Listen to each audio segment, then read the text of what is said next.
کمپانیک بو یا خیرخوازی یا یوبی گروپ که او بسای خوب وگد بیش برکو کجمهوی زیاده ترش اوان جامعه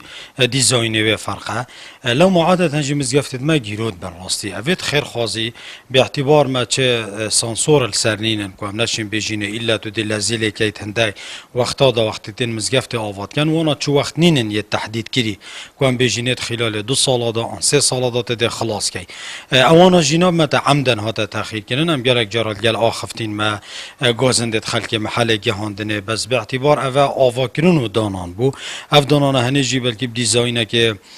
ترکیب و طرازی عثمانیه کویا سلطان احمدی په دیزاین بیت چکرین و با اگر هند گیرو که بوش کو کوجمه که مازن یه پراله هات چکرین وقتی اف پاره هنه هات مزاختن مجمع احتمال ابو